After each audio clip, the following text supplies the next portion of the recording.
Bonjour à tous, j'espère que vous allez bien. Je suis ravie de vous retrouver aujourd'hui dans ce nouvel épisode. Je pense que je vais les appeler les vocaux. Euh, des fois, j'ai envie de vous partager des épisodes très courts sur un sujet, sur une idée, sur une opinion. Et je me suis dit que ça pouvait peut-être être intéressant, que ça pouvait peut-être vous intéresser, encore une fois peut-être aussi vous éveiller. Et je serais ravie d'échanger avec vous, que ce soit sur Instagram, sur Facebook, peu importe. Euh, je m'enrichis énormément des avis des autres personnes pour élargir ma pensée, pour comprendre et tout ça. Donc avec grand plaisir pour échanger avec vous. Je suis actuellement en train d'enregistrer cet épisode de podcast. Il est minuit et demi et j'ai un peu de mal à dormir. Juste avant, j'ai écrit et ça faisait quelques jours que j'avais pas écrit dans... J'ai un carnet où chaque jour je peux écrire l'idée. J'essaye d'écrire un maximum au quotidien pour partager un peu ce qui s'est passé dans ma journée, quelles sont mes réflexions et tout ça. Et je me suis dit que ça pourrait être super cool de vous partager un peu ma vision du journaling, comme on dit en anglais, qui est une technique que beaucoup de personnes aiment ajouter à leur routine, à leur rituel pour laisser sortir, venir certaines choses. Et donc là, ça fait, je dirais, quelques années maintenant que j'écris régulièrement, mais là, de manière encore plus régulière et quasiment quotidienne, ça va faire bientôt 8 mois, 8 mois que j'ai ce carnet, que chaque jour j'écris. Pour moi, écrire, c'est une thérapie. Ça permet de poser des mots, donc des fois il n'y a peut-être pas d'inspiration, mais des fois ça permet juste de mettre des mots sur ce qui s'est passé, sur ce que vous avez ressenti. C'est aussi garder une trace d'événements passés, de ouais, vraiment ce qui s'est passé, de comment vous avez vécu la chose, etc. Moi ça m'arrive d'écrire pour ça, d'écrire qu'il s'est passé ci, ça, et que ça a réveillé ça en moi, et que je me sentais comme ça, et voilà, ce genre de choses. Comme ça permet de mettre des mots, d'aller plus loin, de pouvoir peut-être y revenir et voir comment vous évoluez aussi. Du coup, c'est super intéressant, et comme je vous ai dit, ça me permet aussi d'aller encore plus loin dans ma réflexion. Euh, Parce que des fois, on peut avoir plein d'idées. Je pense que comme n'importe quelle personne, vous avez certainement vous aussi des idées qui popent par centaines dans la journée, plein de choses qui nous viennent à nous, et parfois on a juste le titre, le début, le sujet. Et en fait, lorsqu'on creuse un peu, on permet d'aller beaucoup plus loin dans notre réflexion, d'enrichir en fait ce qu'on avait imaginé. Donc je trouve que c'est un super outil déjà pour mettre des mots, pour aller plus loin dans sa réflexion. Et comme je vous ai dit, ça permet aussi un peu de ritualiser. Euh, il y a quelques temps, il y a quelques années, je suis pas sûre que je me posais la question de comment je me sentais. C'est comme quand on vous demande comment vous allez, vous répondez ça va, vraiment du tac au tac, en automatique, sans vous être posé clairement, et vous êtes demandé, ok, est-ce que je me sens, enfin comment je me sens actuellement, quelles sont les émotions qui sont présentes. Même après, avec le yoga, j'ai vachement développé ce côté-là. En général, à chaque début de cours de yoga, j'invite les personnes à se questionner, à analyser un peu comment elles se sentent physiquement. Est-ce qu'il y a des douleurs, est-ce qu'il y a des blocages, est-ce qu'il y a des tensions? Parce que parfois on est tellement en fait en automatique à faire plein de choses qu'on se rend pas compte qu'on a peut-être des douleurs, qu'on a des blocages, que un endroit qui nous faisait mal nous fait plus mal, ou au contraire que ça nous fait mal quelque part. Donc c'est vachement intéressant de faire cet exercice-là. Et je demande aussi après au niveau émotionnel comment les gens se sentent actuellement.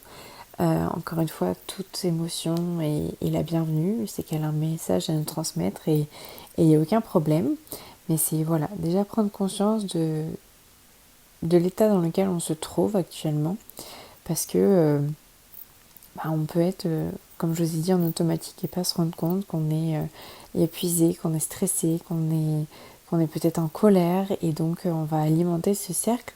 Que là, le fait de prendre un peu de recul, de se poser, ok, comment je me sens actuellement, ça permet déjà de ressentir, de voir ce qui se passe, et donc on n'est pas forcément obligé de corriger ce qui se passe, de vouloir changer, mais en tout cas on en prend conscience et on observe, et après on voit justement si on veut peut-être apporter des améliorations, changer certaines choses ou quoi. Donc voilà, en tout cas c'est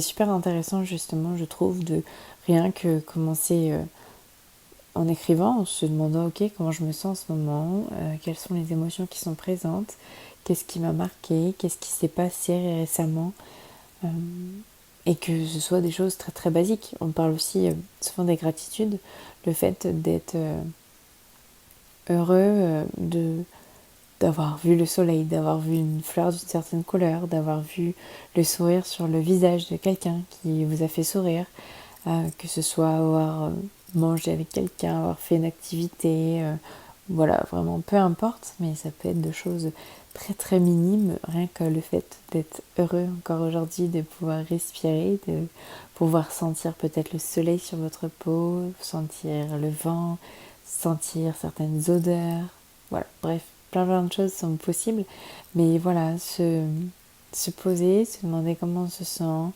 cultiver peut-être certaines gratitudes, qu'est-ce qui vous rend heureux aujourd'hui, qu'est-ce qui fait peut-être que vous êtes plus stressé, en colère, anxieux, ça permet de poser des mots dessus. Et une dernière chose aussi que je voulais aborder, donc des fois ça permet d'aller plus loin dans sa réflexion, et vous pouvez ainsi vous faire une sorte de dialogue intérieur. Ce que j'ai noté justement ce soir, à un moment donné, c'était à propos ça fait 2 mois que je suis rentrée en France, que j'ai beaucoup voyagé avant, que j'ai changé plusieurs fois de pays, plusieurs fois de destination, etc. Et que là, je suis rentrée à Lille, je suis en train de développer mon activité en local, et quand je rencontre des personnes, que ce soit ma famille, des amis, des connaissances, en général, une des premières questions qui revient à chaque fois, c'est tu pars où la prochaine fois? C'est quoi ton prochain voyage? Quelle est la prochaine destination? Est-ce que vous avez prévu un prochain voyage? Et j'en ai pas. J'en ai pas, comme je veux développer mon activité en présentiel.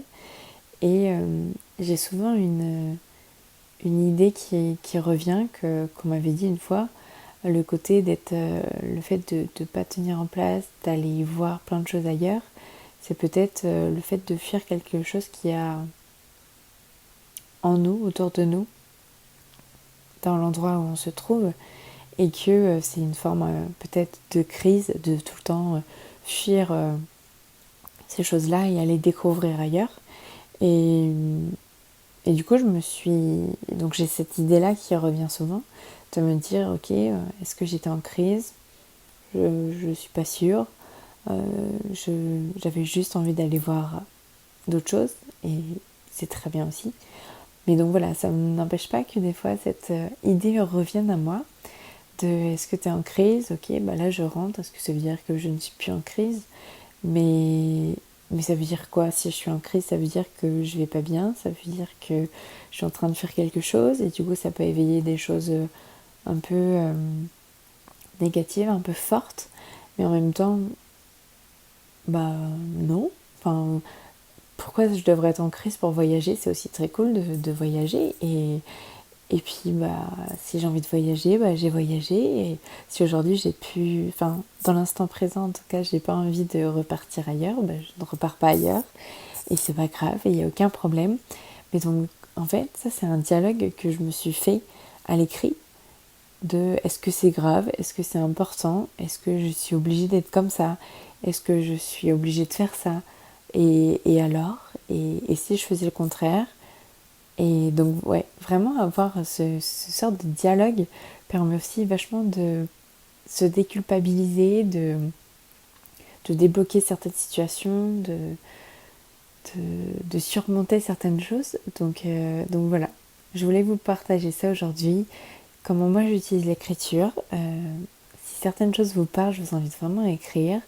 Encore une fois, ne vous mettez aucune pression. Si vous avez envie d'écrire juste aujourd'hui, écrivez juste aujourd'hui.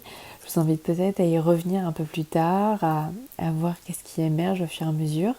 Et vraiment, encore une fois, vous écouter, voir si ça vous fait du bien, voir si vous avez envie de le faire. Et voilà. Et encore une fois, rien n'est permanent. Aujourd'hui, vous pouvez avoir envie d'écrire, et si demain vous n'écrivez plus, c'est pas grave. Et si inversement, aujourd'hui, vous n'avez pas envie d'écrire, et ça ne veut pas dire que dans un an, vous n'écrirez pas. Et voilà. En tout cas, voilà, n'hésitez pas à me partager. Est-ce que ça vous parle? Qu'est-ce que vous en pensez? Et on se retrouve dans un prochain épisode de podcast bientôt. En tout cas, je vous souhaite un très bel été et prenez soin de vous et à très vite.